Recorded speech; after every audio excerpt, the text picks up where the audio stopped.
Good morning. We are extremely pleased that you are here. It is good to come together for the purpose of co-creating. Do you agree? Yes. It is really co-creating at its best, yes? And you're understanding that you, standing here on the leading edge, are responsible for the summoning forth of the expansion of the universe. Do you get that? Yes. We can see how you would be delighted to talk with the likes of us. Because we are non-physical energy and we have broad view.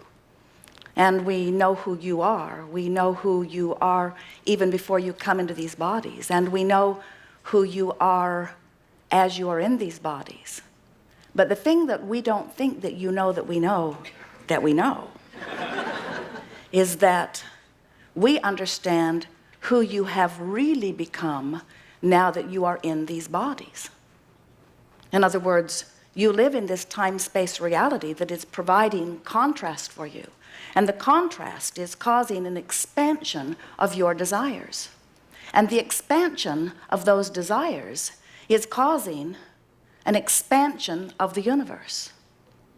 So something that we want to call your attention to is that as you are living your life experience and something is happening which is helping you to identify or to sharpen a desire, that desire is a vibrational reality that becomes in the moment of the contrasting experience which gives birth to it. And so the thing we know that we don't think you know that we want you to know is that in that moment of contrast, the expansion actually occurs.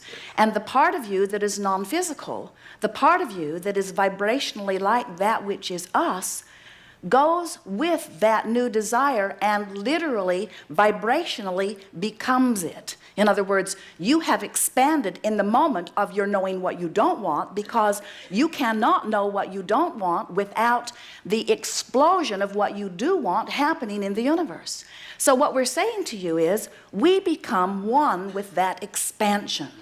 The non-physical part of you, which is the larger part of you, far and away the larger part of you, the eternal part of you, the non-physical eternal part of you becomes one immediately with every desire in the moment that your contrast gives birth to it. What this workshop is about is the question that so many of you have, and the question that is really a worthy question. Why is it that we're speaking for you, standing in my physical body, don't feel so good? Why is it that there are desires that I know that I hold that are not coming to physical fruition? And we say, it's because those desires have been born and Source has become one with them, and it is truly the vibrational essence of who you now are, but you may very likely still be beating the drum that you were beating that caused you to give birth to the desire to begin with. For example, you don't have enough money, something happens which exaggerates your feeling of not having enough money. You want more money, you've done that like about 1,000,000 times. If you had any idea the resources that have been amassed for you in vibrational escrow, you would feel prosperous. You are multi-millionaires, billionaires in some cases. You have been living and asking, and Source has been yesing, and your vibrational escrow and that which you really are vibrationally is powerfully prosperous. But if you are beating the drum of, I don't have enough money, or what am I going to do, or what am I doing wrong, or why isn't it working for me, or why does it work for that person and it doesn't work for me, or mostly, what am I doing wrong, what am I doing wrong, what am I doing wrong, what am I doing wrong, what am I doing wrong, what am I doing wrong, what am I doing wrong, what am I doing wrong, what am I doing wrong, what am I doing wrong, what am I doing wrong, what am I doing wrong, what am I doing wrong, what am I doing wrong, what am I doing wrong? Well, that's what you're doing wrong. You're holding yourself vibrationally apart from that which you have become. But the good news is, and it is such good news, you have emotional guidance that is letting you know that you are not vibrationally up to speed with that which you have become.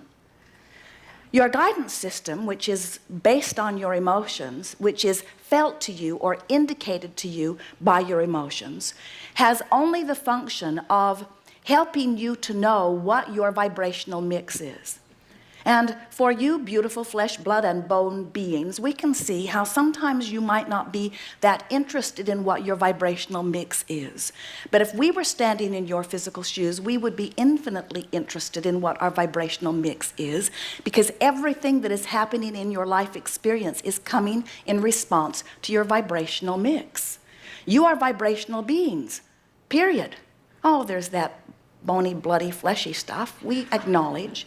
You are beautiful in your manifestation, but you are energy, and you are transmitters of energy, and you are thinking yourself into your creations. And what you think matters. Not just what you're thinking about one thing, but what you think about everything, because what you think adds up to your vibrational mix. So, if your life has caused you to launch a rocket of desire where you want something beyond what you are living, more money, an improved bodily condition, an improved relationship, anything, as your life has caused you to want that, you're getting vibrational, emotional feedback on what your vibrational mix is about that subject. Many of you have navigational systems in your vehicles these days. Jerry and Esther have several different kinds now in several different vehicles. But they all operate on the same premise, which is the system, because of the satellites in the sky and the dishes on the roof and the computers in the vehicles, the system knows where they are right now.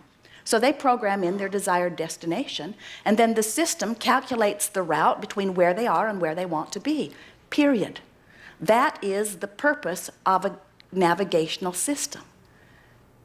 And your emotional navigational system is exactly the same thing. It is devised to help you to get from where you are to where you want to be by giving you consistent feedback that is meaningful enough that you can translate it and follow it. Well, this gathering is about teaching you how to translate your navigational system, because your emotions are giving you in the moment accurate feedback, guiding you constantly toward what you are wanting. Magellan says to Jerry and Esther, please proceed to the highlighted route. She gives them visual and verbal description of how to get from where they are to where they want to be. And never, not once, has Magellan ever said to them, sassy broad that she is anyway, it is a woman's voice. Sometimes Jerry says, shut that broad up. She is just sort of insistent about where she thinks they should be going.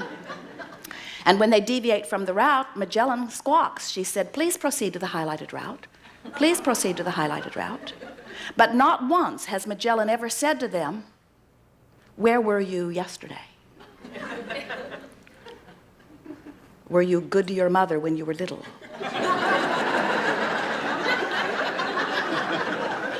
I'm not going to tell you today because you didn't listen yesterday.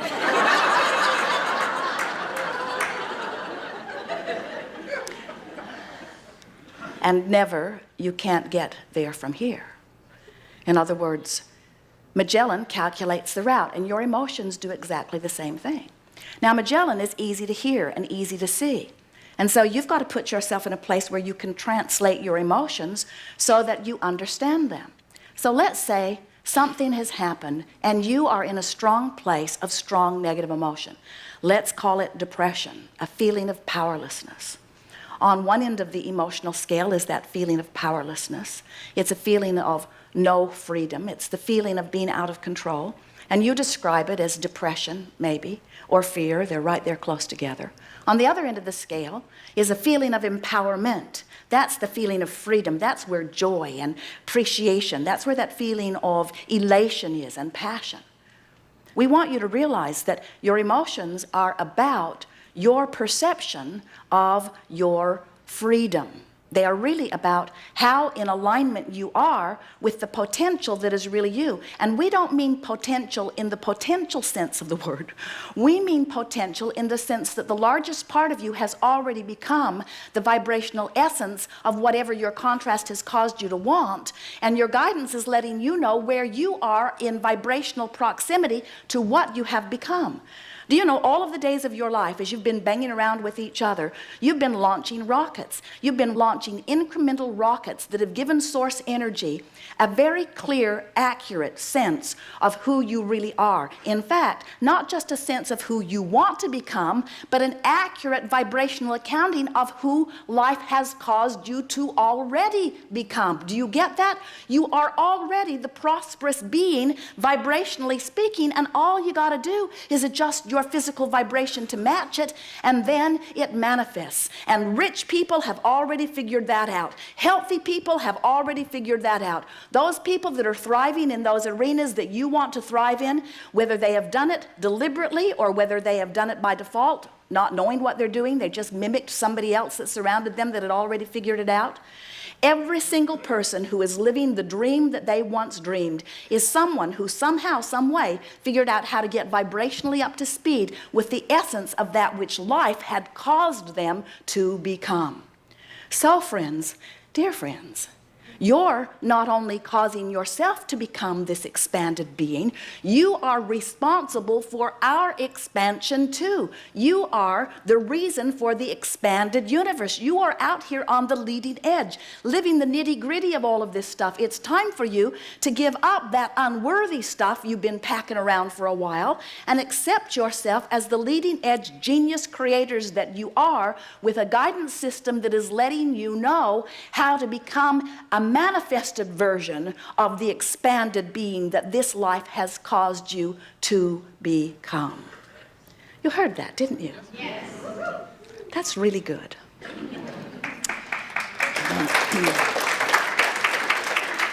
So, you want to get to know your emotional guidance system, don't you? You want to know what that feedback is. And we want you to understand that since you are an extension of source energy, sometimes it's hard for you to hear that, but we don't get how you can not know that. How can you not know that when nothing else could possibly make any sense? How can you not know that you are eternal beings that have come forth from broader non-physical consciousness to experience life, deliberately creating on this leading edge? We want so much for you to get that that's who you are. So, that's who you are. Get it? That's who you are. So here you are, source energy, in these physical bodies, and contrast causes you to launch a rocket of desire. And now the name of this game of life is to close that vibrational gap between the contrast that has caused you to want something. You know, whenever you know clearly what you don't want, you know much more clearly what you do want. So you've been launching incrementally from the day that you came forth into this body, even before that. But we're talking about what this life has caused you to want. So this life experience has caused you to launch these rockets of desires, and these rockets of desires have been being accumulated and tended to by source energy in what we lovingly call your vibrational escrow. In other words, it's there for you. It is your vibrational escrow. It is your future life experience. It is who you are as far as we are concerned right now. It's there. It's us. It's us. It's the us part of you, already there, knowing where you are in relationship to where we are, which is what you have given birth to and what you are wanting to move toward. Did you get all of that? In other words, you launched the rockets, and source energy has become the manifestation as far as non-physical is concerned of what you want. And now, because we know so clearly who you are, where you are, what you want, where you are in relationship to what you want, source is now beckoning you toward it, giving you constant encouragement toward it, just like you encourage the little one that you have just seen walking for the first time, and you're saying, come on, come on, come on. It's not so different from that. We know you can do it. We know you deserve it. We know that you have given birth to it. There is no reason for you not to have it. Just point this way and keep on the coming. But what trips you up is that you think that when source energy is calling you, that it should sound like angels and harps. So you don't hear the call sometimes, even though it's always there. This constant, steady call. It's this way, it's this way, it's this way, it's this way. Please proceed to the highlighted route. It's this way, it's this way, it's this way, it's this way, it's this way. And the reason that you sometimes, in fact often, in fact really, really often, do not recognize the call of source energy is because you're over here, bless your hearts, in some sort of negative place, maybe in depression or fear or despair, and the call of source energy, even though it is heart-light from where we are, sounds like rage to you. That was good, wasn't it? Because when you are in a vibration of resistance, you cannot hear the vibration of non-resistance in its pure form, any more than you can set your radio dial on 6:30 a.m. and hear what's being broadcast on 98 FM. The frequencies have to match up. So when you hear the call of anger, oh, you go there. We've watched you. We love it. And then those around you take you to anger management seminars because they don't get that you're moving up the emotional scale. They haven't figured it out that you're closing the vibrational gap between where you are and what you've really become.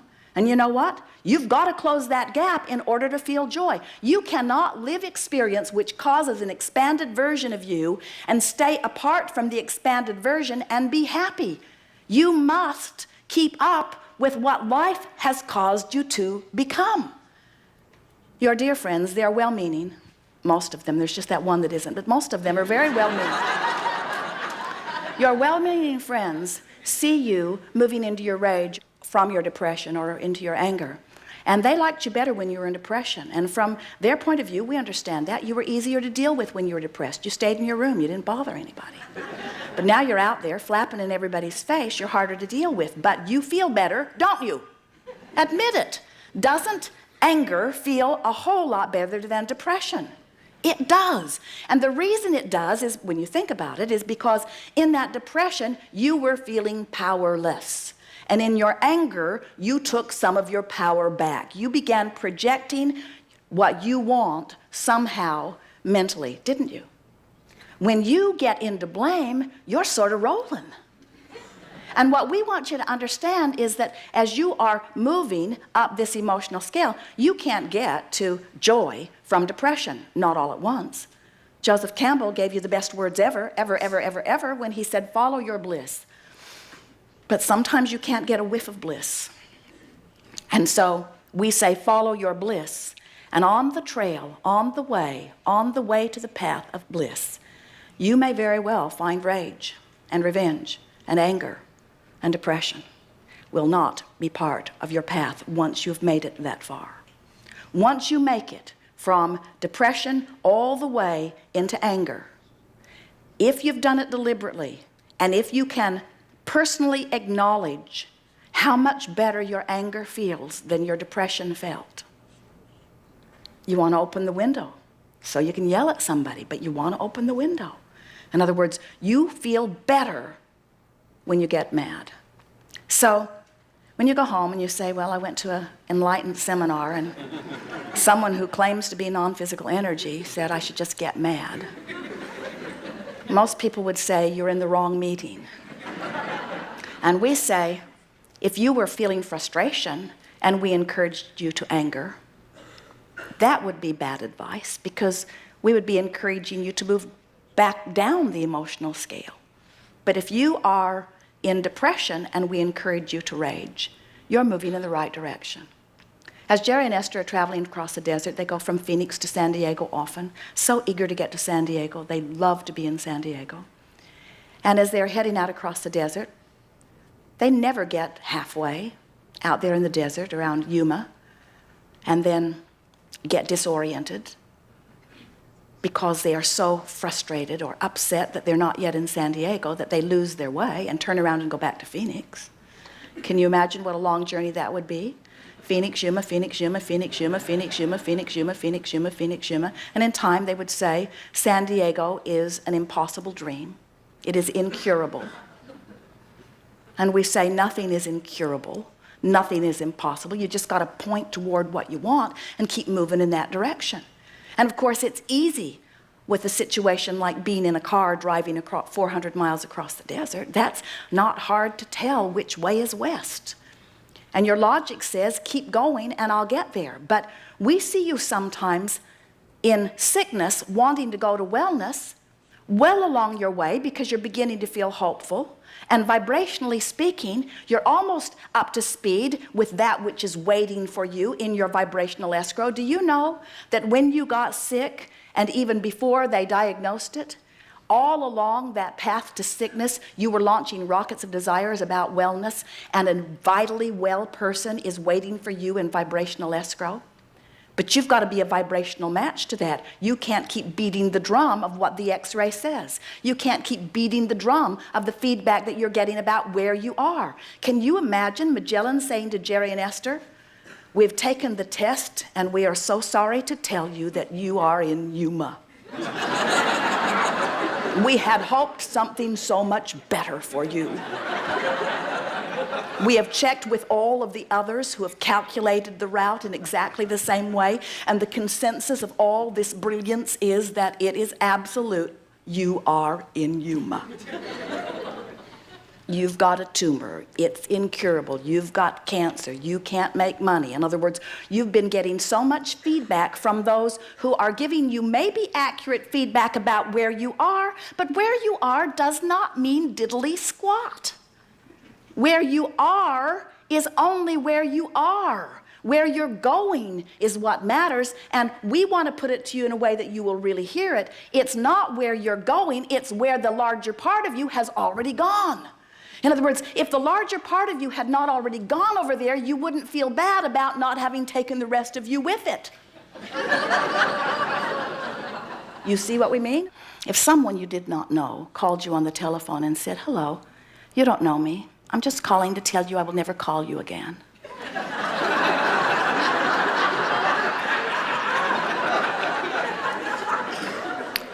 You would say, all righty then. But if someone you love and care about were to call and tell you that, you'd have a different emotional response to it. So the point that we're making is, unless life has caused you to become something, there will not be a gap. If you don't want it, there's no gap. If you are satisfied where you are about anything, then there's no reason for you to be called anywhere. And there isn't anything wrong with being satisfied with where you are, but one thing that we have to tell you, we've never known anyone in that state of being. Because the contrasting experiences of life cause you to continue to become, you see. So we call this gathering the art of allowing. And what it really means is the art of allowing the fullness of who you are and who you have become to be. So if life has caused you to put things in vibrational escrow, and you have not yet allowed yourself to become a vibrational match to them, then you are undoubtedly feeling the vibrational discord of not now being up to speed with who you have become. We want you to understand that you're not ever going to catch up with it, because what happens is contrast causes you to launch a desire. Then you focus upon it and think about it and find vibrational alignment with it. And as you close that gap by holding your thoughts toward what you want instead of looking at the absence of it, you become a vibrational match to it, and then it must manifest in your experience. Law of attraction says that it must. Law of attraction is responding to the signal that you are offering. So if you want something, but you have something different, what law of attraction is responding to is where your vibration is along that continuum. So if you want more money than you have, what's manifesting is what law of attraction is acknowledging is your dominant vibration on the subject. Makes sense, doesn't it? So if I don't have as much money as I want or need, that's because I'm giving more attention to not enough money. And in doing so, I'm activating the thought until it's a dominant vibrational offering, until it's the easiest thing for me to think about this subject.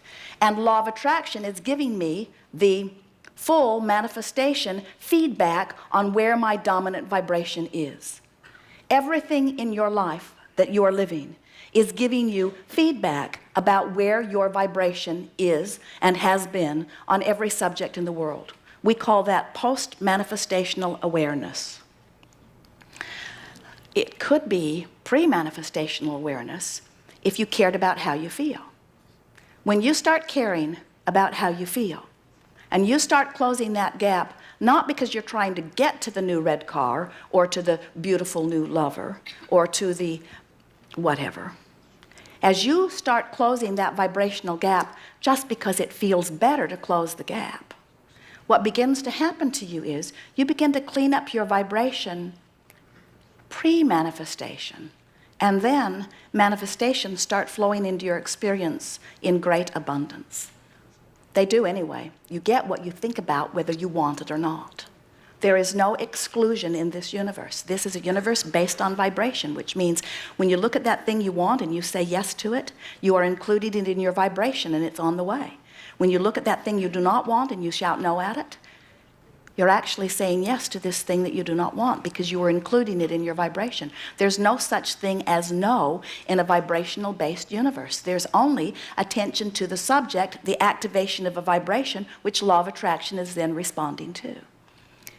We are eager to talk with you about anything that is important to you. Nothing is off limits. It will unfold nicely. You will see what a perfect unfolding it is.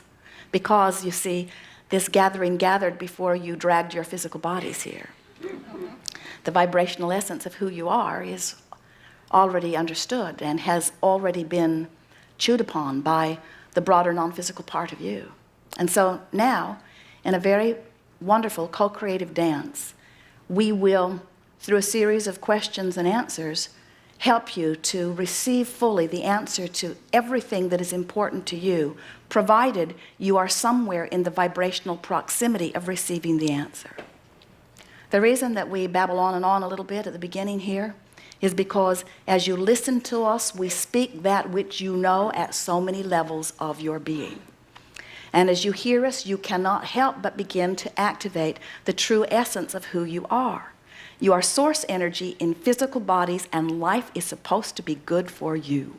You are supposed to be able to decipher through your perusal of this time-space reality all kinds of things that are of interest to you, and as you do that, source energy will assist you in the full manifestation of them. For this we know, if this time-space reality has the ability to inspire a desire within you, this time-space reality has the ability to give you full manifestational results of that desire. You're supposed to get everything you want. The good news is, as you get it, you can then reevaluate. In other words, once you get all of the cars you thought you wanted, and you have a hard time keeping the oil turned over in all of them, you can release some of them. We suspect that someday we will be having seminars on de-manifestation.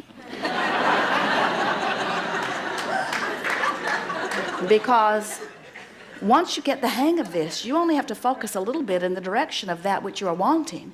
Once you get to the place where you are really living the art of allowing meaning becoming a vibrational match to who I have become, because I care about how I feel, and I'm willing to jockey my thoughts around, moving ever closer to something that is a vibrational match to who I am. There are a couple of things that are essential to your making immediate progress and having outrageous success with this. Most important, you have to decide, and we encourage it as quickly as you can. It'll be easy in some cases and not so easy in others. But here it is. Are you ready? You have to decide that you do not give a rip what anybody else thinks. Because when you try to factor in what they think, then you lose your proximity on your emotional guidance scale. You have within you guidance that is based upon source energy, that is giving you feedback precisely based upon where you are in relationship with what your life has told source energy that you want. It cannot get better than that. So, we want to show you how to follow your bliss, and if we have to take a little rampage through rage, so much the better. What do you want to talk about? Oh, no one has anything.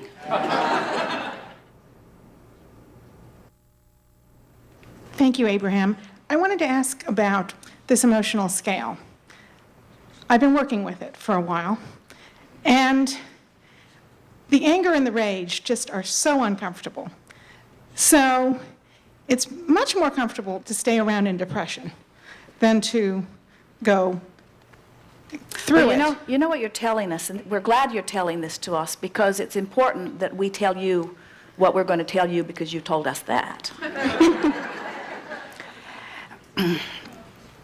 If depression seems like a better choice to you than rage or anger because it's so uncomfortable, it means, without exception, clearly it means that you care more about how other people feel about how you feel than you care about how you feel.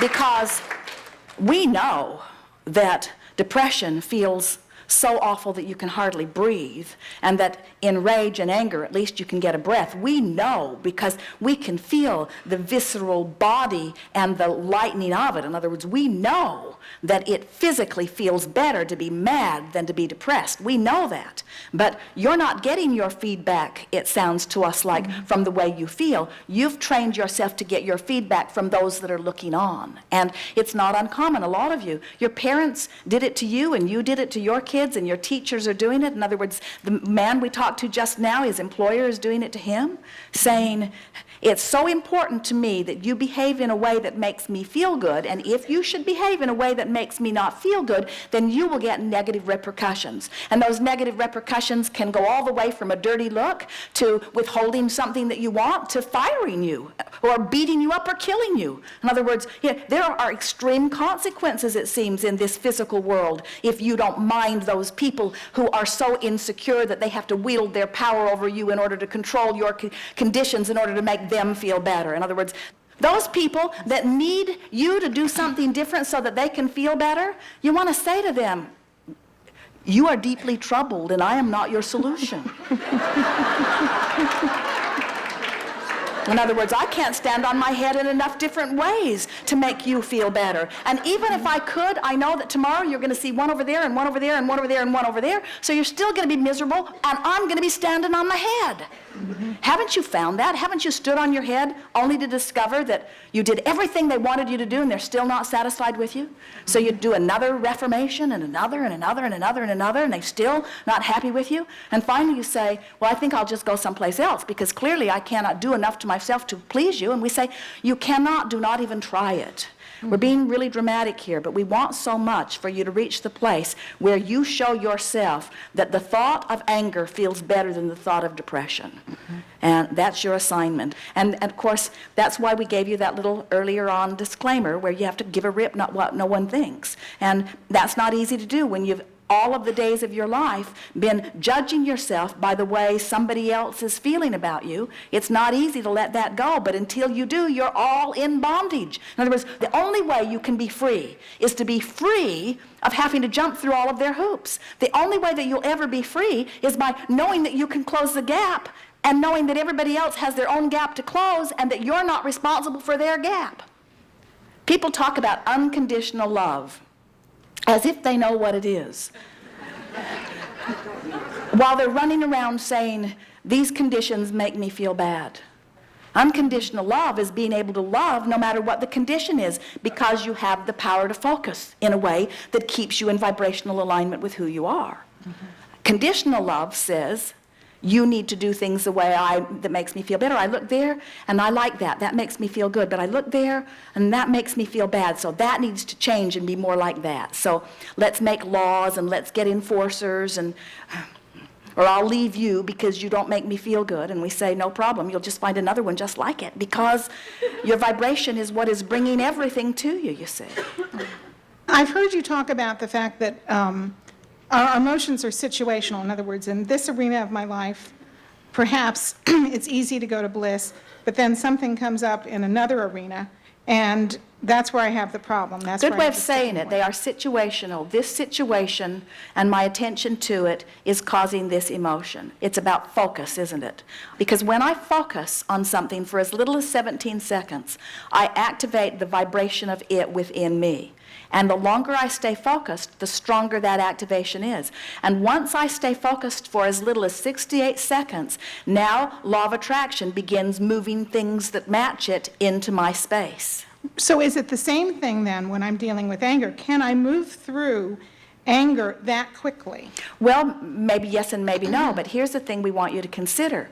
If you're in depression, and that's your vibrational point of attraction, things that come to you from that vibrational stance are much less pleasing than the things that come to you from the vibrational stance of anger. Depression, or that powerlessness, brings cancer, it brings injustice, it brings torture, it brings things that you would describe as more horrible. Anger brings people flipping you off in traffic.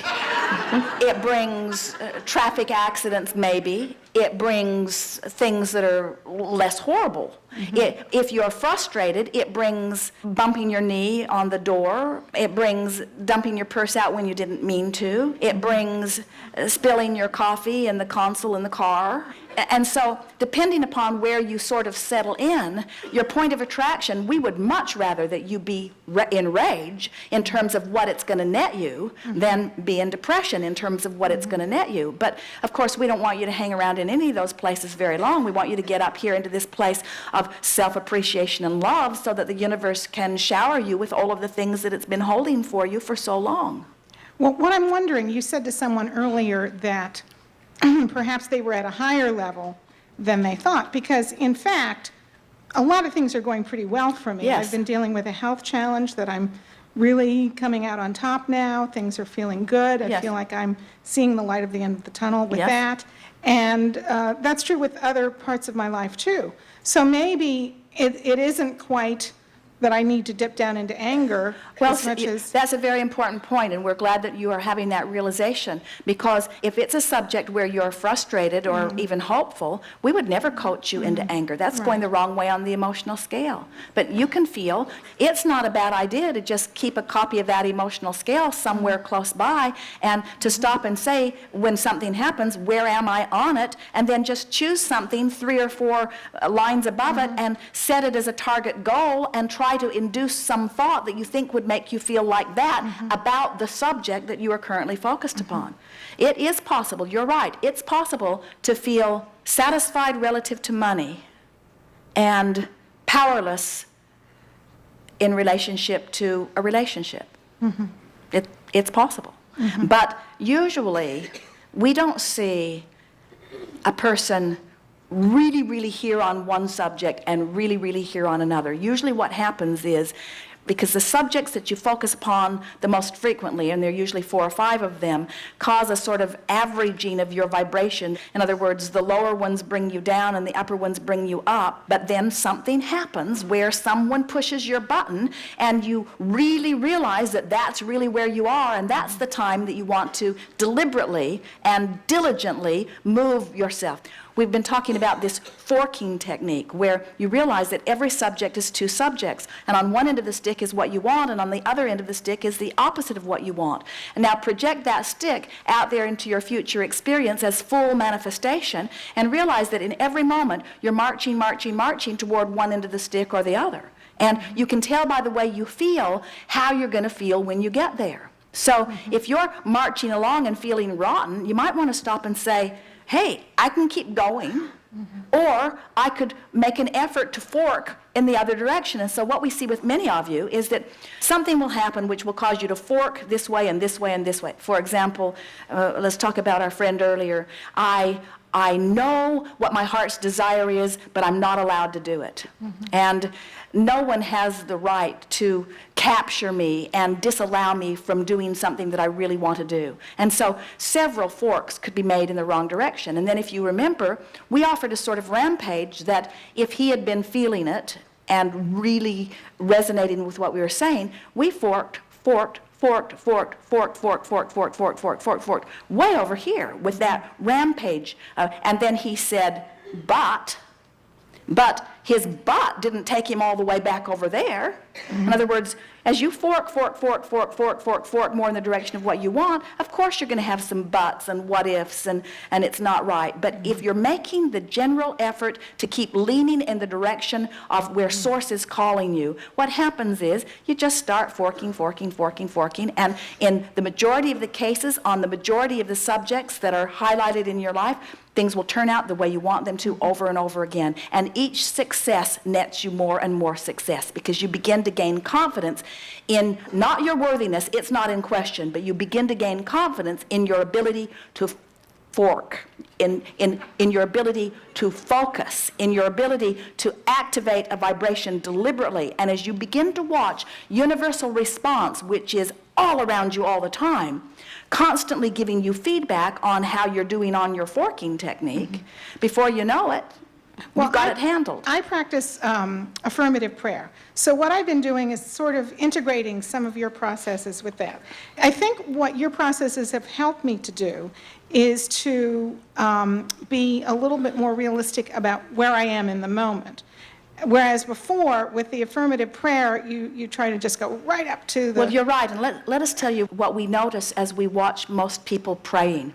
There are usually only a couple of kinds of prayers, and they're on one end of the scale or the other. There's the prayer of appreciation, and then there's the, oh God, please help me, because I'm in deep doo-doo over something or other. And you're right, and if you're in appreciation, then that affirmation or prayer is very soothing, but most people don't pray themselves up the scale, but you could. In fact, that might be a very good game to play because Source is always listening and will call you. So let's say a prayer that might possibly be inspired from Source energy, who sees you where you are and is calling you not from an illogical place where you are not, but from where you are. So give us an example and we will offer the prayer that Source might offer for you. Tell us what the situation is and where you are. In other words, pick that powerless place or something near it, and we'll show you. One of the powerless places is my walking. I've had trouble walking now for a while, year and a half. And it's much better, but I still have moments where I feel like I'm going to fall over, I don't have the balance, or there's a marble floor and forget it without the cane. I freeze up. And so I'm still... You know, in most situations, I don't even need the cane anymore, but it gets scary. Is this a situation where you would offer a prayer? Yes. Well, I've been working with another system called Emotional Freedom Technique, where you kind of go through a process of accepting where you are in the moment. Good. You know, even though these floors look so slippery and shiny, and my legs feel so wobbly, and it is all so scary. And then you do something like, I deeply and completely love and accept myself, and you just work yourself into... It's a pretty big jump, though. That's a pretty big jump from, I think I'm going to fall down, to I'm amazing. It is. Not to say that you can't, and it's all right, because in some sense you could say, well, I know what I don't want, and this is what I do want, and now I'm going to make my way up. So now make your way up. Give us the words. Well, so I know that there have been moments recently where I've walked without any problem. Here's the thing that we want you to focus on here. Okay. In other words, we want you to pick a subject, and then we want you to deliberately improve the way you feel as you focus on that subject. So just try to pick a subject, and that was a good one to choose. And now just say words that increasingly improve the way you feel while you focus on it. And this thing that you were talking about, this system that you are working with, is absolutely right when it teaches you to accept where you are. Because it's like Magellan. Magellan never says, where were you yesterday? Magellan wants to know, where are you now, and knows where you are now and guides you to the new place. So where are you now relative to this subject that you're working on?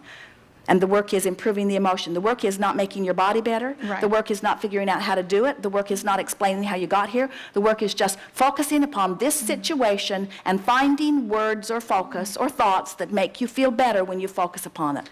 You're closing the emotional gap. Now, here's the thing that we want to point out to you, or we want you to be aware of. Do you accept that while you are in this process of this disability, that every time that you've been uncomfortable, in pain, out of balance, and even the things that led up to it, every time you've had any of that, you've been launching rockets that have caused who you really are to become even more stable, even more secure, even more healthy, even more vital, even more alive? In other words, do you accept that there is a vibrational aspect of you that exists because of what you've been living that you are aspiring to? Yes. And so get it into that perspective and now make the effort to emotionally aspire to that, because you got to go to the beach before anything will change. Well, what seems easiest in that regard is to remember situations where my body felt really vital. Then do it. When I lived in New York City, which was a walking town. You see, now we don't think that's a bad idea, except that what we notice, and we have encouraged that with people on many occasions also, but what we notice is that if I accept that I'm here, and I want to be here, and I'm remembering a time different from now, I'm remembering a time before, sometimes it enhances your sense of separation. Right. It's like, well, I was younger and I was more in balance and my life was going better then. And so sometimes making that effort to go back and remember something that was before is counterproductive to taking the bull by the horns, right? Because you see, we're not trying to get you to change your body. We're just trying to get you to, in this moment, change your emotion, the emotion in your belly right now. We liked your idea of the prayer. And so we're going to stand over here as source energy who has received the benefit of all that you've been living and has become the vital and alive and healthy and balanced whole physical being that you have caused us to become. We're the vibrational essence of that. And we're going to stand here knowing where you are in your momentary insecurity and instability, and we're going to use terminology that you would use, but from our perspective, you get the sense of what we're doing. I am so lucky to have this cane that gives me the opportunity to feel more secure no matter where I am. And the cane for me is, I'm offering this prayer of appreciation for it because it is for me this temporary balancing tool that allows me to get out and be more of who I really am while I'm on the process of regaining my complete recovery. So it's a prayer of appreciation about the cane. And I'm appreciating that in this day and age that there are so many environments that have been specifically maintained to allow people like me to get around comfortably and easily. And this is really a good time to be. Most things are paved, most curbs are low. It's really a wonderful time. If you're going to be disabled, this is a good time to be disabled. And I'm not even minding so much my temporary disablement. Again, more appreciation. I am so looking forward to being able to let this cane go all together. And I'm appreciating that on many surfaces, I've already done that. In fact, often I find myself walking around without my cane and not even missing it at all, not even really thinking about it. And it's only under extreme conditions that I reach for it, and then I'm grateful that it's available. But I'm really happy at the stability that's beginning to be so apparent to me. And it is clear to me that I am on the mend. I see no reason whatsoever that I should not achieve full recovery. And my prayer, when you pray, do you pray to, who do you pray to? Do you pray to Source, to God? Yes, to Source. I align with Source. And what words do you use? Do you address a name, or do you say, dear somebody? No. So Because to me, that would be praying to a God outside of myself. the only reason that we are putting it in that way is because that's what prayers usually imply. And so that's why we're putting it into the framework that you are allowing yourself to hear the words that Source is offering. So now as you are feeling happy, you're feeling appreciation about your walking apparatus, you're feeling hopeful about things improving, you're really getting closer so that you can hear what Source is really saying about you. And Source is saying, you have achieved a magnificent physical body because of what you've been living. And there is a stability in your future that is beyond anything that you've ever lived before, even in that time that you were remembering before, because you've launched so many more rockets of desires. There is more stability in your future than you have ever lived in your past in terms of your physical countenance. And it's really going to be fun to watch that unfold in my experience. And for that, I am grateful. I'm grateful for every step I take. I'm grateful for the knowledge that I hold. I feel appreciation in knowing that life is supposed to be good. I'm beginning to feel even more appreciation because I understand that I am the creator of my own reality. It's fun to watch my body respond to my thoughts. It's exhilarating to watch me have clear thoughts and my body perk up, and me have thoughts of something I don't want and my body feel not good. I like being able to focus on things and feel clarity, and I like being able to focus on things and feel confusion, and I like being able to say it's the result of my focus, not the result of anything else. I like having this physical body that is so responsive to the thoughts of my mind, and I like having control of the thoughts of my mind. It's really a great deal of fun. I'm actually happy for having this experience, because if I hadn't had this experience, I would not maybe have had the need to focus in the clear way that I have, and I can see that it is serving me in so many wonderful ways. It's just part of the unfolding life experience that has caused me to be so much more. I feel exhilarated in knowing that which I've become as a result of all that I've been living, and I'm so looking forward as I take closer and closer steps toward that. I wouldn't trade any of this for anything. I love being this physical being in this physical body on the leading edge of thought, and I love being a co-creative partner with Source energy who is pulsing through me at all times during all days, knowing who I am. I love knowing that Source is knowing who I am. I love knowing that Source knows what the substance of the floor is. I love knowing that I'm being given impulses on all levels. I love knowing that I'm on the mend. I love knowing that there's nothing that I cannot be or do or have. I love where I am, you see, and close the gap.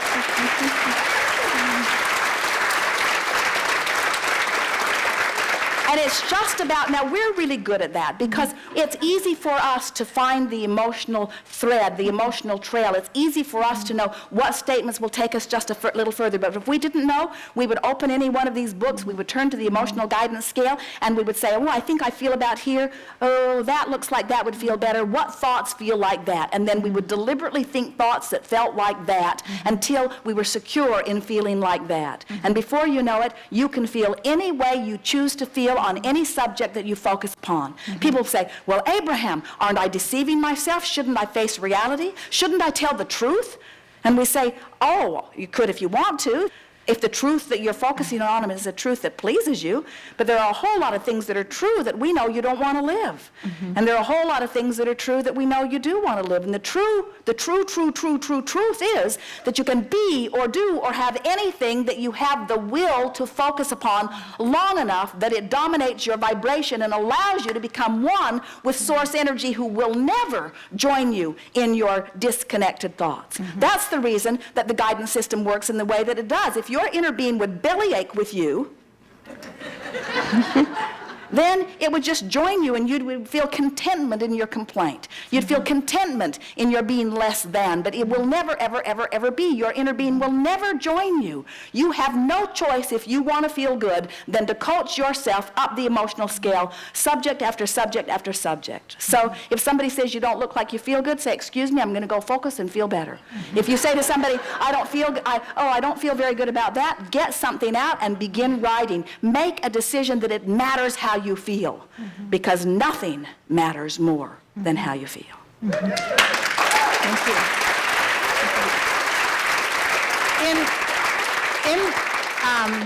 And by the way, what I usually refer to God as divine intelligence. So I just say that divine intelligence that flows in and through and as me. But I might say love force or any number of things. But Be like, hey, you. But in the prayer, I noticed that you didn't include anything about focusing on the cells or the muscles or the nerves, or is that a good thing to do, to say, and I'm seeing these cells if it makes you feel better, and sometimes we encourage that if you are really strongly focused on your physical apparatus. If you've been going to a doctor that is showing you tests and x-rays and you have that very activated, then focusing on it in a way that feels better could be very beneficial to you. But what we want you to realize is this is easier than you want to make it out to be. You tend to want to micromanage everything. And what we're trying to say to you in really clear terms, you did the work when you lived the crummy experience. You did the work when you exposed yourself to the contrast which caused you to launch the rocket of clarity. And then Source immediately became that essence of that clear rocket and now is calling you toward it. And so if you will just reach for the thoughts that feel better, and usually what we notice, it isn't true with everyone, but if you are deliberately trying to make your way up the emotional scale, the more general your thoughts are, the easier you move. The other day, Esther was doing the final editing on the Amazing Power recording. Jerry had read it, and Esther was doing the editing before they sent it to the publisher. It was a very time-consuming project. And she's in the last throes of it, but she is determined that she's going to finish it today.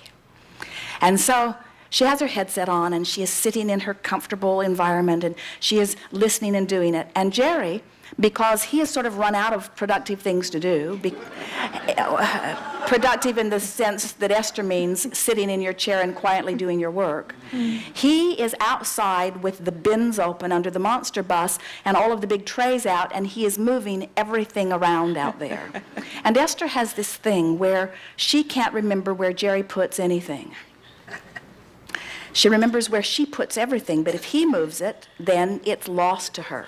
And it's not so much that Esther can't remember where Jerry put it. Jerry can't remember where Jerry put it either. This is Esther's, that's what Esther's got going on in her vibration. So Esther is listening to the recording and trying to ignore what's going on out there. And every time she hears a clutter or a bang, she is thinking, he is moving things and I'm not ever going to be able to find anything ever again. Now this is an old vibration that's been stuck in her cross. She's never taken the time to clean it up. It's something that they kid about and softly argue about. It's about the only thing that they argue about. Where is it? It's their strongest point of frustration. Where did you put that thing that I need? And then they will say, this bus is only 45 feet long. It must be here somewhere. And then they look everywhere for it again. So this is the contrasting situation that Esther is living. So she gets out her computer and she writes, Jerry is moving my stuff around. But before she actually did that, we should tell you how the contrasting experience escalated before she actually began to write.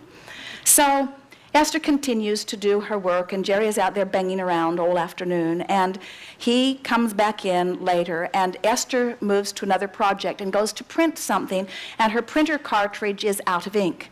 No problem, she says. I will go to the basement of the bus and get my printer cartridge, for I know right where it is. So she opens the big door and pushes the button that makes the big tray come out, and she counts down to the box that she knows it is in and lifts the lid, and there is an entirely different contents in this box. Now, interesting, Jerry said to her as she went out of the door, it's on the bottom shelf under the window washing equipment, but Esther could not hear that. He told her right where it was, but when she opened the lid of the box where she wanted it to be and it wasn't there, it compounded the feeling that she'd been exaggerating all afternoon, and Esther felt irrational rage.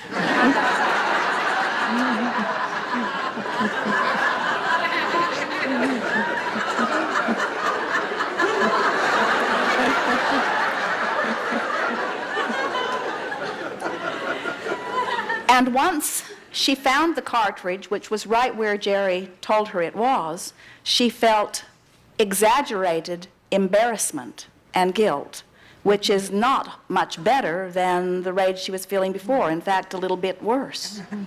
So then she began to write. And what she noticed as she began to work her way up the emotional scale is that as she took a general dance up the emotional scale, it was easy for her to do, but it uncovered other deeper things. In other words, it uncovered her discomfort about trying to do so much in such a small space. It uncovered her discomfort about having too many things to do in a confined space or in a confined period of time. In other words, there were layers and layers and layers and layers of discord that Esther would not have admitted to any of you that were even present within her if that experience had not exposed them and if she had not made her effort to move up the emotional scale. So what we're saying to you is, stay general and move up. And as you stay general and move up, you'll feel the snag. And so what Esther has discovered, she'll make a page for the situation that she thinks is the issue. And in the middle of moving up the emotional scale on that issue, she might make the beginning of 3 or 4 other pages. So what we're getting at is you just be as light as you can, understanding that if you're going too fast, something else will pop up. And if you're going too fast, something else will pop up. But you can just go back and deal with it and deal with it and deal with it, and before you know it, you've cleaned it all up. Then it's a rare thing. It's a rare thing that comes up again. But you got to be willing to clean it up. That's why we're saying you live life in the crack, and new cracks are going to keep exposing themselves to you. But in time, you begin to feel not only invincible, but you begin to enjoy the reason for it. In other words, isn't it nice to have a reason to clean up your vibration? It's like Jerry and Esther occasionally will break something, and Esther will say, "Oh, good, something to buy." It's the same sort of thing. In other words, life gives you a new reason to clean up your vibration. And we got to tell you, cleaning up your vibration is the essence of a really good life, because being in motion, that's that thrill. Jerry and Esther took grandchildren to Disneyland a month ago, and little Kevin, who is just becoming 5 this week, is riding the Space Mountain. And Esther is riding with him. They all were. And Esther is realizing that it was a very big ride for her, and it must be a very big ride for Kevin. And as they are walking off, Esther is looking at his face and wondering if he will ever come back to the Kevin that she once knew, because he doesn't quite look the same. It's as if the ride changed him somehow. And Esther said to Kevin, "Well, Kevin, how was that?" And he said, "I was trying to be brave."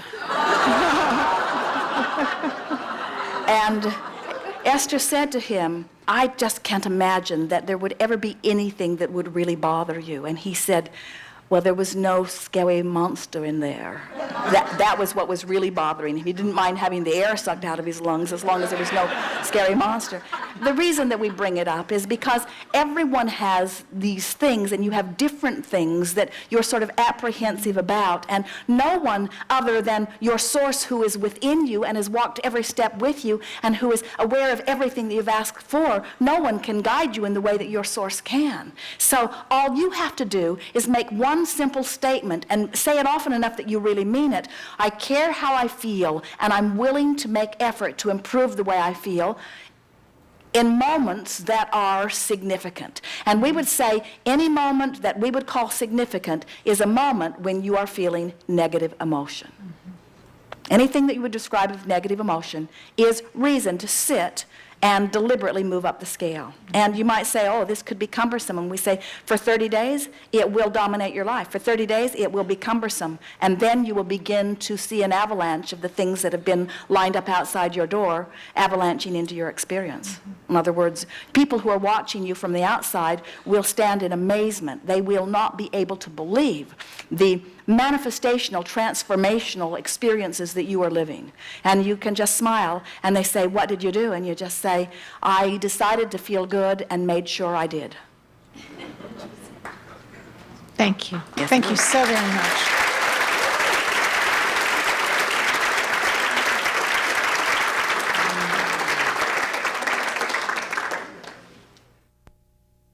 My name is Kevin, and I too am enjoying the process of being in the present and being brave. What do you think Kevin meant? I was trying to be brave. He meant I was trying not to be afraid. Being afraid doesn't feel good, so I tried not to be afraid. I was trying to feel better than the circumstances naturally evoked from me. Don't you think that's amazing? Mm-hmm. I knew I didn't feel good, and my parents and grandparents have taken me against my bodily will and strapped me in to something that is going at very high speeds through darkness. And I have no choice other than to try to be brave. That is the message. Right. In other words, in spite of what's happening, I do have the power to adjust my emotion, if only the slightest little bit. Mm-hmm. Absolutely. And the fact that he was doing that to gain clarity in his own mind for the experience that was unfolding before his very eyes was reinforced and compounded by his caring to show you, the people he loves, his bravery and his strength, which then gives you strength. But we are not so happy about that part of it, because Esther doesn't want Kevin to be brave for her. She wants Kevin to be brave because it feels better to be brave than afraid. Mm-hmm. And that was sort of what she tried to reflect back. She said, me too. Me nice. Too. I was doing that too. So that brings me to the issue of bravery when it comes to making a conscious decision to focus on that which we want. We hear the word want a great deal, and if I had a nickel for every time I heard you say want, I would be able to buy out every government in the world to never have a war again. And this is a good thing. And if you had a nickel every time you've said want, your vibrational escrow would be full of billions of dollars, and it is. Mm-hmm. I feel very wealthy, and I thank you for that. I would like to propose the approach that I've been taking, which would be to substitute the word want with the word have. Because it is becoming more clear to me that by taking that approach for me and perhaps others in the room as well, and outside, of course, that by using the word have, you are immediately accelerating the process and diminishing the separation between the present now and that want source that we've been speaking of. We agree. We agree with you. And when you think about it, so life causes you to want something that you don't have initially. And source immediately becomes that and has it and is it. And then says, come over here where we are, where you have it. And so you might say that moving up the emotional scale might be lack, I don't have it, hope, I hope to have it, belief, I will have it, knowing I have it. In other words, there certainly are increments in that, and we do not disagree with you that when you have it, you have it. In other words, when you feel that way. But we also notice that for some of you, and it's different for everyone really, but for some of you, when you say I have something that your manifestation doesn't play out that you have, then you feel like you're being deceptive, which takes you the wrong way down the scale. So right. If saying you have it, and that really, we love what you're saying here, because we have made effort here today in projecting thoughts, and Esther has found magnificent words that help you to realize that there is this becoming that has already been achieved that you are now closing the gap of. In other words, we would love it if you all could know that everything that you want, you do have. It's there for you in vibrational escrow, just waiting for you to vibrationally catch up with it. And so you're not telling falsehoods. When you say, I have amassed a fortune, it's accurate. When you say, I am a genius creator capable of creating anything, that's absolutely true. You have all of that. That's who you are, you see. And there is nothing that we like more than you knowing that and convincing yourself of it day after day, subject after subject. You're absolutely right. When you say, I have this thing, I have it, I am it, it is me, it is mine. Well, it is. And that's why the rich get richer. They have it. They have it. That's why those vital, healthy people who have managed to avoid the commercials that are teaching them about decline, it's much easier to maintain wellness than to achieve it from a place of not having it, you see. And so if you can vibrationally acknowledge that you have it and viscerally feel that you have it and therefore know that you are it, then law of attraction cannot argue with you. But to say words that are empty and hollow is meaningless. So we just ask you to say the words that give you the best. Jerry and Esther, if they had a nickel for every email or letter they've gotten from people who are trying to get Abraham to stop using the word want, we still wouldn't stop. Because it's a bridging word, and words don't mean diddly squat. The universe is not listening to your words and saying, oh, he still wants it, don't give him to it yet. Right. He's still in the wanting mode, not yet, not yet. Okay. Oh, he's still using that word want. No, no, no, not yet. No, no, no. We'll try to teach him no. We'll make the wind sound like no, no. We'll make the dog bark like no, no, no. We'll try to get him to say no, I want, no, I know, I know. Oh, he's still not there. The universe does not care what you say. The universe is responding to your vibration. In other words, the universe cares how you feel. And if you feel secure, you are. If you feel vulnerable, you are. If you feel healthy, you are. If you feel fat, you are. If you feel intelligent, you are. If you feel focused, you are. If you feel safe, you are. If you feel not safe, you are. In other words, you are whatever it is you feel. Excellent. Perfect. Thank you. Ask one more?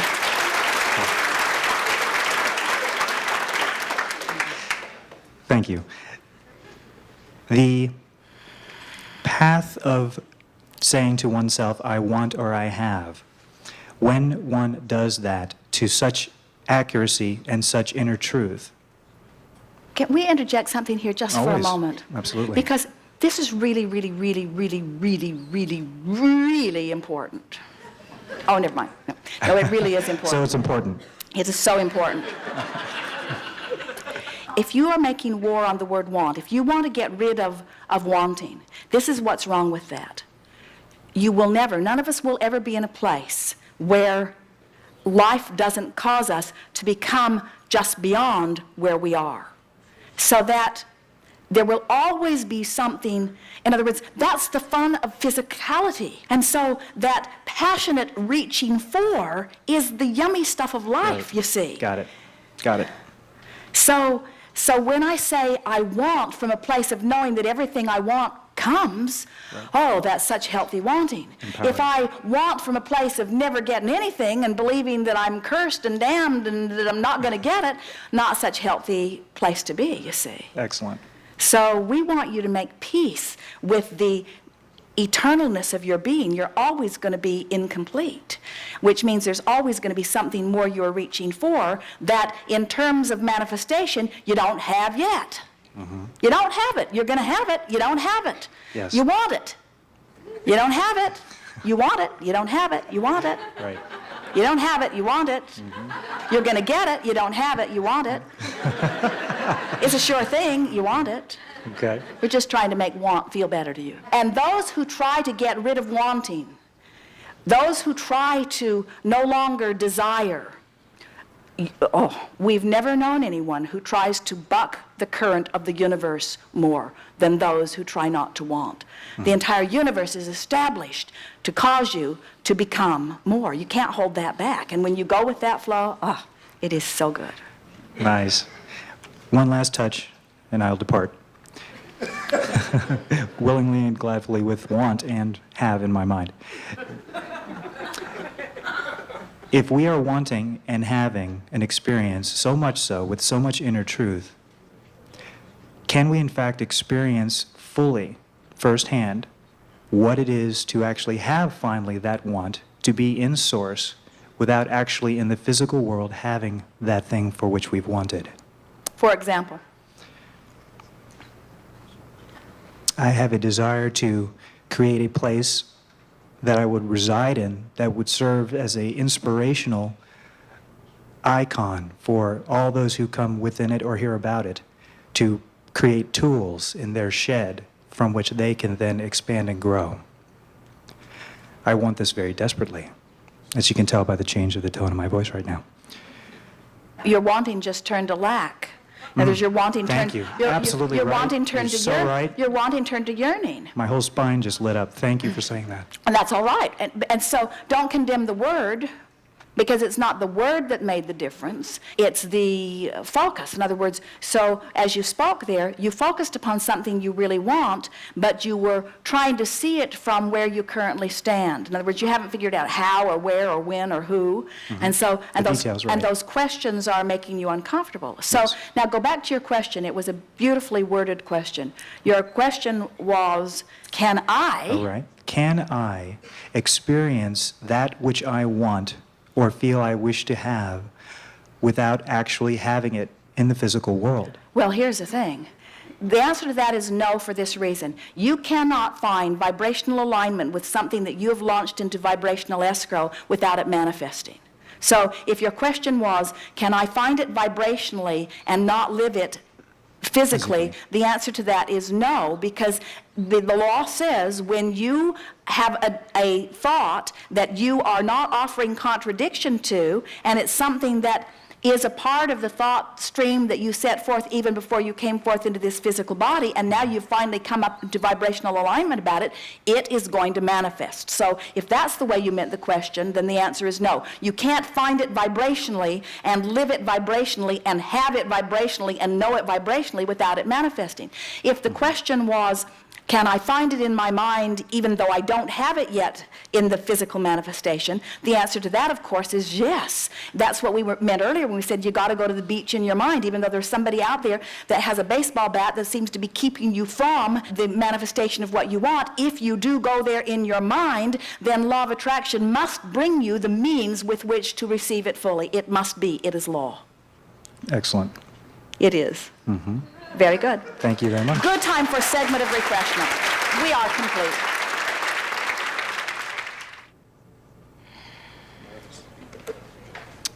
Sometimes I get in a place, whether it's with work or relationships, where it's ambiguous. I don't know what the outcome's going to be, and I immediately go to the negative. It's not going to work out. It's not going to work out. And it's easier to go to the negative than the positive. Well, that's not illogical, because as you've been practicing that, it's a more dominant vibration within you. And so we don't disagree. It is easier to stay where you are than to reach for a new vibration. But it is helpful when you understand you don't have to reach that far. If you try to reach really far, you can't make the jump, and that's another reason that you stop trying. But when you get sensitive the way you feel enough that you can feel a little improvement, so it's sort of like reach a little, stabilize, reach a little more, stabilize, reach a little more, and stabilize. Before you know it, you'll be saying to us, it doesn't feel good when I find a negative thought. It doesn't feel good, but if it's a specific incident, let's say it's work, I'm waiting for something to happen, or it's a relationship, is this going to work out or is it not? It's more immediate. Well, you see, what you're doing is, what you're actually saying is, I want the situation to resolve itself so that I can have a better feeling response to it. So what you're saying is it going to work out? Because if you'll tell me it's going to work out, then I'll start feeling better in advance because I know it's going to work out. Yeah. But if it's not going to work out, there's no point in wasting my positive emotion over it. and what we're, in other words... Well, I'm just trying to get rid of, it's trying to get rid of how I feel, because it's so painful to just sit with the unknown, not knowing the ambiguity of what's going to happen. It's almost like that pain is too much. Well, sometimes. try to be brave.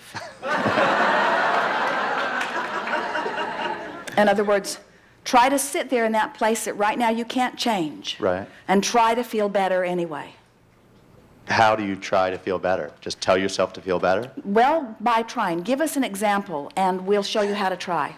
We haven't done much of that here today. It'll be good for everyone. Okay, what if you're having problems in a relationship, and you guys are taking space and trying to figure out what's going to happen, and you don't know what's going to happen? And if you could make it happen the way you want it to happen, what would you... It works out. All right, so what I want is for it to work out. Yeah. So, but I don't think it's going to, because I've had experience before. I'm afraid it's not going to work out. And what this person said to me seemed pretty clear, and so it doesn't feel like it's going to work out, but I want it to work out, but it doesn't feel like it's going to work out.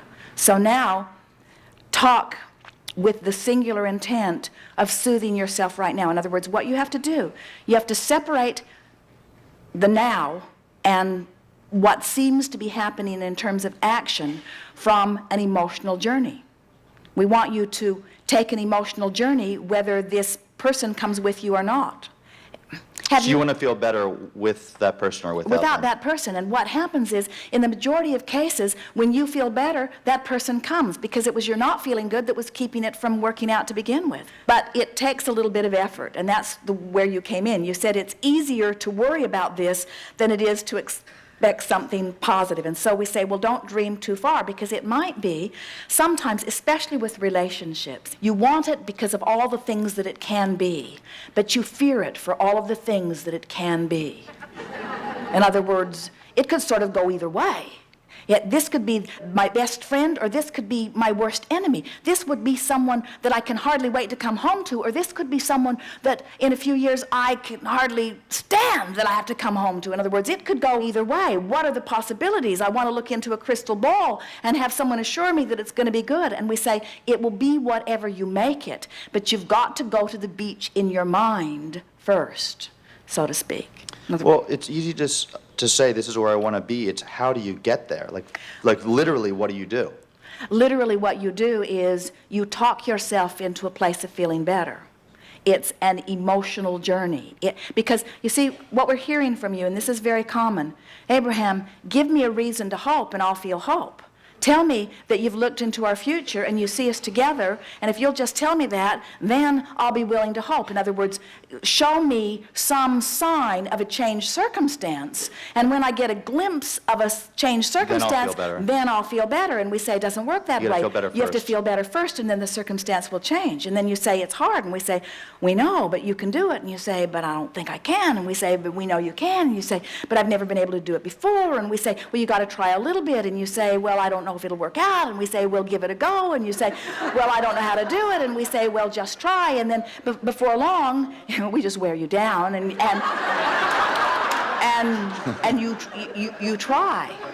It's like a really good game that would work well for you here is play the wouldn't it be nice if game. Wouldn't it be nice if? Wouldn't it be nice if I could fast forward into a place where I know that this is the perfect relationship, and she knows it. Wouldn't that be nice? Wouldn't it be nice if I could release this feeling of worry and look at this relationship with a feeling of wonder and excitement? Wouldn't it be nice if I could stop asking the other to be perfect in every way, and the other could stop asking me to be perfect in every way, and we could just love each other as we are, as we grow together into something that is wonderful for each of us? Wouldn't it be nice if right now I could feel the exhilaration that I felt that day that I saw who that person really is, and I thought, this really is it. Wouldn't it be nice if I could recapture that and that person could recapture that? Now, in essence, what we're doing here is sort of pretending circumstances that feel better. But in pretending the circumstances that feel better and the achieving of something that feels better, you've shifted vibration, and now the universe can't tell the difference between whether it's really improved or you just feel like it's improved. And the universe will yield you the results of how you feel every time, every single time. And now, we're trying to decide if it is more to your advantage for us to tell you that it's going to work out.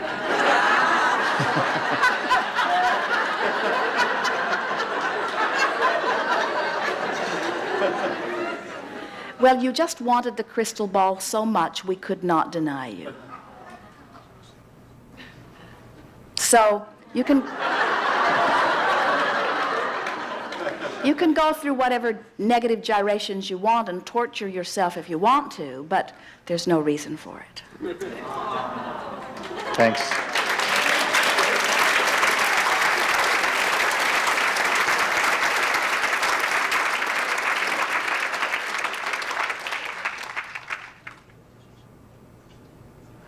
You speak about a law that's consistent. And in the physical world, in the engineering, scientific world, laws that work are also consistent. Everything is. And- Everything is law-based. That's why it works. However, the physical laws are reproducible and provable. Law of attraction by nature is not. Oh, there's not a shred of evidence to the contrary of it anywhere. There's never been anything more proved or provable, ever. Well, Name If- one thing.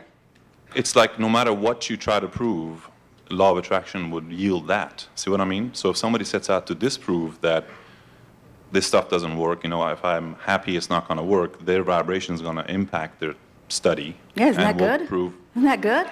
They get what they expect. That's law of attraction. right. But it's a catch-22. Oh, At it's least a win. It's a win, win, win, win, win. I get that. I get that. It's We're what just I'm torturing you. It's There was a movie out about What the Bleep Do We Know, that they did a study on water, that the intention of the experimenter was studied on what happened with the water. Later on, and I believe that, I don't doubt that it can happen. However, we when don't it doubt was, it either. We just don't think it did. well, that's what I'm about to say. When they scientifically went back and checked it, they couldn't find the consistent impact. Everyone who looks for anything finds what they're looking for. That's why statistics are so amusing. Okay. Law of attraction says that which is vibrationally likened to itself will match up with, meet up with, join with that which is likened to itself. In other words, the law of attraction says that whatever it is that you are vibrationally offering is coming to you and will be reflected fully in your experience. I agree. My desire was to somehow find an angle to talk about this without saying that it's coming through a channeled entity. And I haven't found one. That's what I'm asking if there's... Well, you know why? This is a tricky part about this. There have been a lot of people that are trying to do that because they want to leave us out or Jerry and Esther out of it. And that's all right because none of us care whether we're left out of it or not. But the problem with leaving the non-physical out of it is that the way that you know where you are in relationship to what you want, in other words, the way you close that gap so that you are offering a signal that law of attraction will respond to, is by having conscious awareness of those two vibrational points. And if you leave the non-physical part out of it, if you don't acknowledge that you are source energy and that as contrast causes you to give birth, the source becomes that vibration, if you leave that part out, then that would be like Magellan in Jerry and Esther's vehicle. That would be like them getting in the vehicle and the satellites noting where they are and then having no mechanism to say where they want to go. So as they drive around, Magellan just says, well, now you're here, and now you're here, and now you're here, and now you're over there. But without the other point of relativity, there's no guidance, you see. I agree so with that. you can't leave the non-physical part of it out. But here's what you could do. Okay. You could leave the channeling out of it, call it inspiration, that's all it is. You don't call the basketball player a channeler, but he is.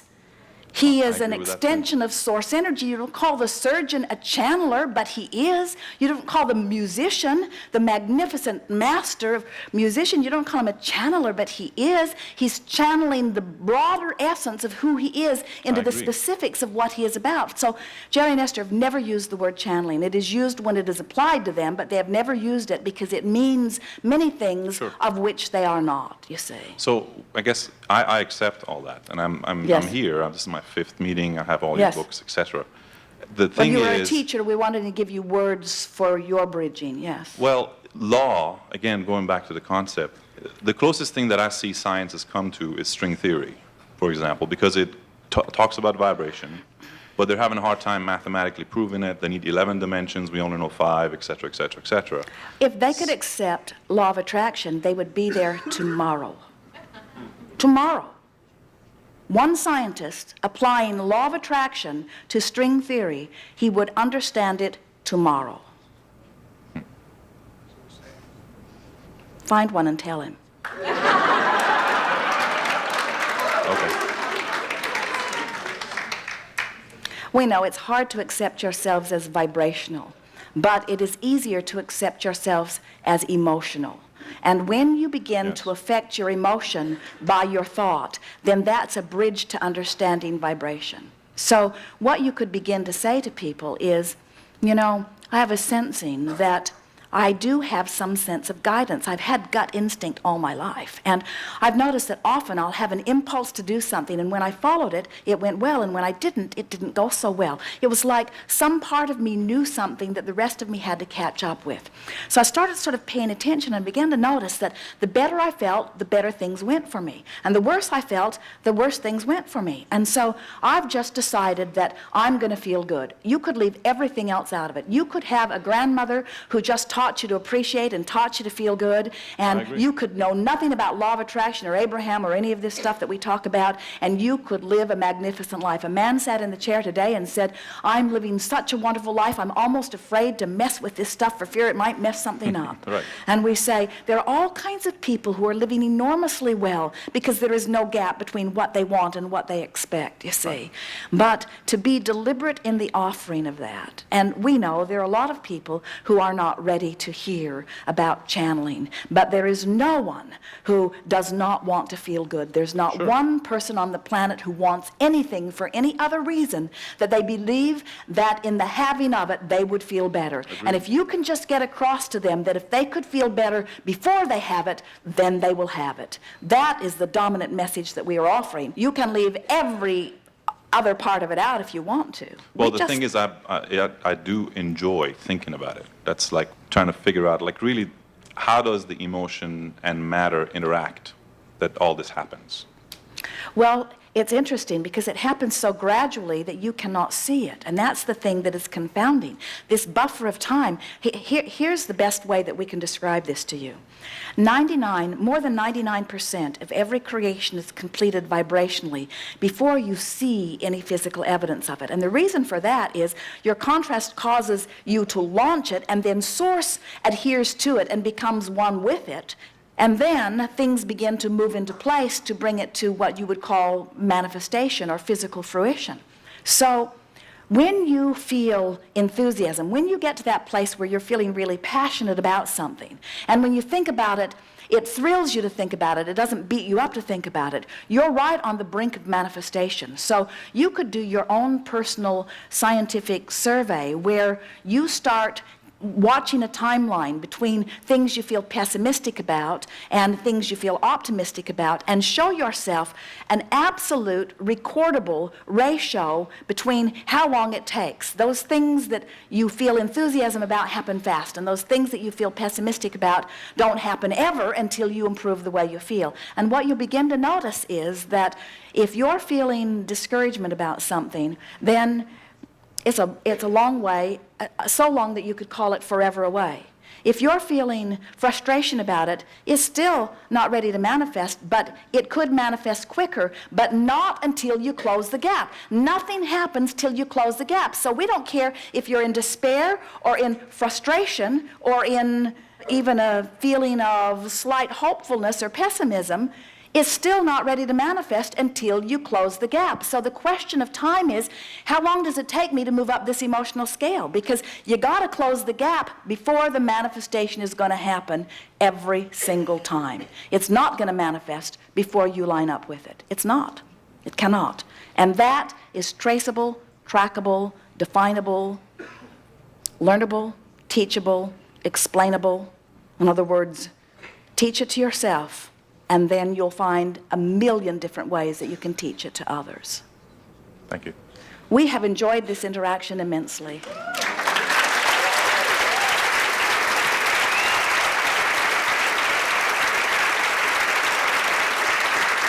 You've got it. There is great love here for you. And for now, we are complete.